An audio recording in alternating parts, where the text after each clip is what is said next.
కప్ప ముత్యం కథ. అనగనగా ఒక అడవిలో ఒక కప్ప హాయిగా జీవిస్తుంది. ఒక హంస దానికి పరిచయమైంది. కొద్ది రోజుల్లోనే అవి ప్రాణమిత్రులయ్యాయి. ఒకరోజు కప్ప కొలనులో తామరాకు పైన తేలుతూ హంస ఒడ్డున నిలబడి మాట్లాడుకుంటున్నాయి.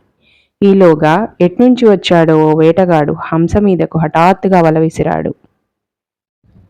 వలకు చిక్కిన హంస విలవిల్లాడింది. అది చూసి కప్పకు ఏం చేయాలో తోచలేదు. వేటగాడా, దయచేసి తనని విడిచిపెట్టు అని ప్రాధేయపడింది. దీన్ని అమ్మితే బోలెడు డబ్బొస్తుంది, విడిచిపెట్టను అన్నాడు. నీకు డబ్బు కావాలి అంతే కదా, ఉండు అని కప్ప వెంటనే నీట మునిగి కొంతసేపు ఆగి ముత్యంతో పైకొచ్చింది. దీన్ని తీసుకుని నా స్నేహితురాలను విడిచిపెట్టు అంది.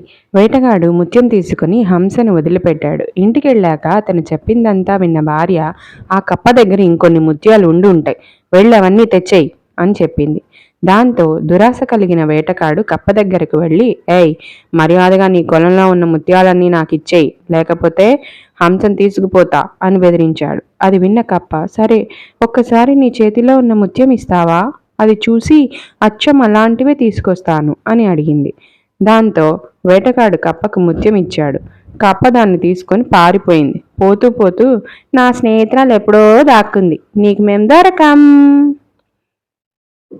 అత్యాశతో ఉన్నది కూడా పోగొట్టుకున్నాం, అనుభవించు అని అరిచింది. అది విన్న వేటగాడు, అయ్యో ఎంత పని చేశాను అని బాధపడ్డాడు. పిల్లలు, నీతి, దురాశ దుఃఖానికి చేటు.